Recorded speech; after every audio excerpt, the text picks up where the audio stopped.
Bienvenue dans l'émission Saveurs divines. Cette bonne nouvelle du royaume sera prêchée dans le monde entier pour servir de témoignage à toutes les nations. Alors viendra la fin. Ce pain céleste vous est présenté par Immaculée Niraneza.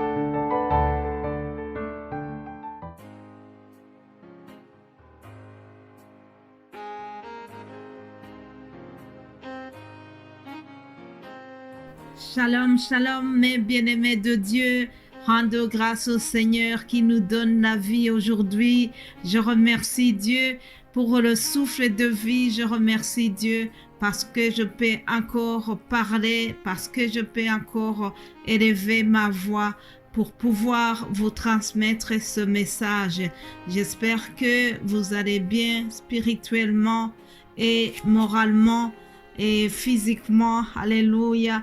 C'est ma prière pour vous en tout cas. Avant de continuer ce message, je vous propose de lire quelques versets du psaume 139 à partir du verset 3.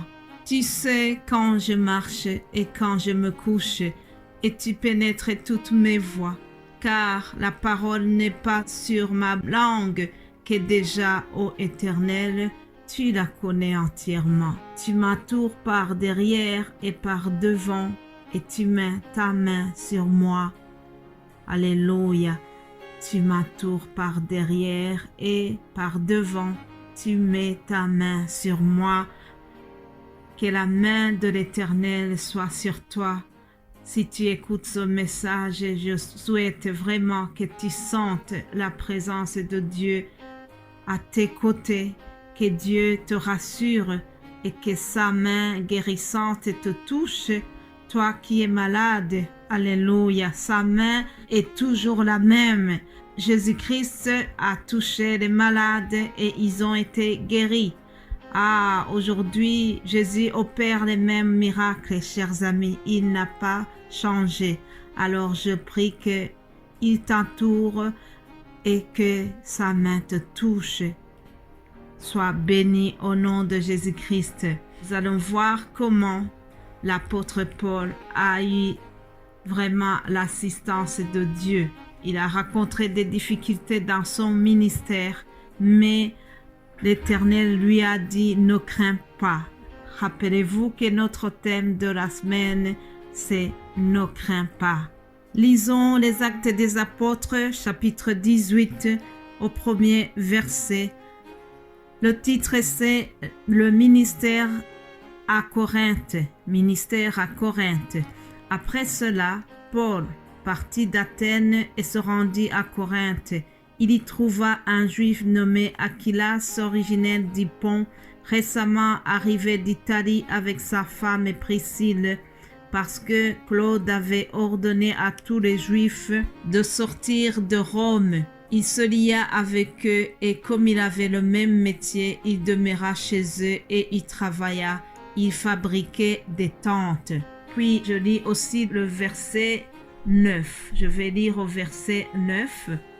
Le Seigneur dit à Paul en vision pendant la nuit, « Ne crains point, mais parle et ne te tais point, car je suis avec toi et personne ne mettra la main sur toi pour te faire du mal. Parle, car j'ai un peuple nombreux dans cette ville. » Il y demeura 1 an et 6 mois, enseignant parmi les Corinthiens la parole de Dieu. Amen. Mon titre d'aujourd'hui, c'est « Paul ne craint pas ». Alors, nous sommes donc en train de parler sur le ministère de Paul. L'apôtre Paul a travaillé, a fait des voyages missionnels. Ici, il arrive à Corinthe. La ville de Corinthe, c'était vraiment le centre politique et commercial de la Grèce. Il était pratiquement toujours rempli de commerçants qui faisaient donc leur trafic entre le nord et le sud de la Grèce. Les gens qui venaient pour des affaires commerciales devaient transiter dans la ville de Corinthe. Alors, grâce à toutes ces activités intenses, la ville de Corinthe accueillait beaucoup de voyageurs et ils hébergeaient beaucoup de populations qui sont venues de plusieurs endroits. Mais la ville de Corinthe avait aussi une très mauvaise réputation. Elle hébergeait beaucoup les prostituées. C'était une ville où il y avait vraiment le siège du péché. Il y avait notamment une déesse qu'on appelle Aphrodite, et c'est la déesse de l'amour, soi-disant. Alors, il y avait vraiment l'esprit d'impudicité, de prostitution, des hommes adultères.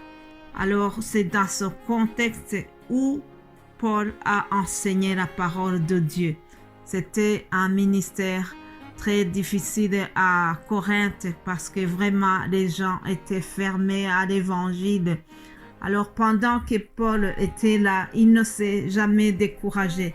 Même si le terrain était difficile, il a continué à prêcher la parole et il était vraiment très courageux.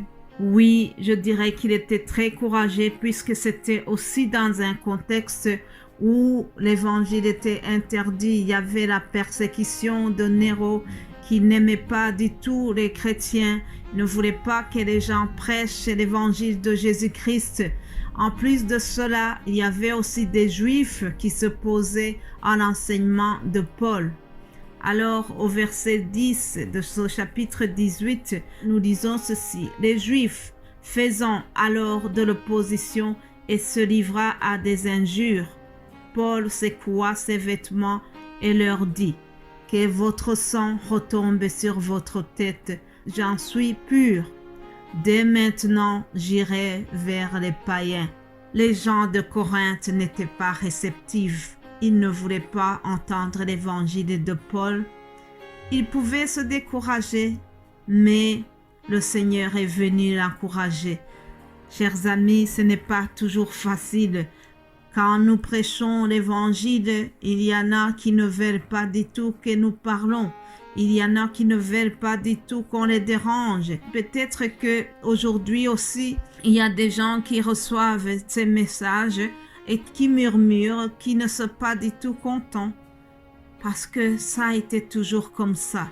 L'évangile n'est pas toujours bien reçu. Cependant, nous ne devons pas nous décourager. Nous devons continuer à semer la parole de Dieu, quoi qu'il arrive. Alors, Paul a continué et heureusement, le Seigneur est venu l'encourager en vision. Vous savez, notre Dieu est toujours près de nous. Il a plusieurs façons de nous encourager. Il peut passer par un frère ou une sœur. Quand tu es en difficulté, il pourra envoyer quelqu'un pour t'encourager, quelqu'un pour te dire une parole gentille, quelqu'un pour te faire à manger quand tu es malade. Ça, ce sont des manières que Dieu utilise pour nous faire un clin d'œil, pour nous dire « Ne crains pas, je suis avec toi ». Il passe par plusieurs moyens pour nous manifester sa présence et son amour. Moi-même qui vous parle pendant ma maladie, j'ai senti, j'ai vu vraiment Dieu m'encourager au travers des frères et sœurs qui m'ont témoigné beaucoup de gentillesse. Je sentais la voix de Dieu qui me dit « Ne crains pas ». Alléluia.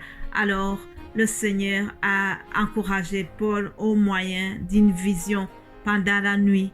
Il est venu, il lui a dit « Ne crains point, mais parle et ne te tais point, car je suis avec toi et personne ne mettra la main sur toi pour te faire du mal.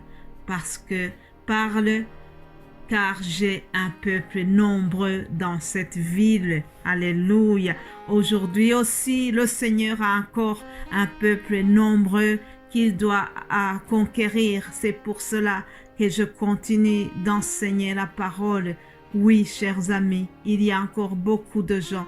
Il y a encore un peuple nombreux qui est en train de se perdre dans d'autres choses au lieu d'accueillir la parole, au lieu d'aller vers le Christ.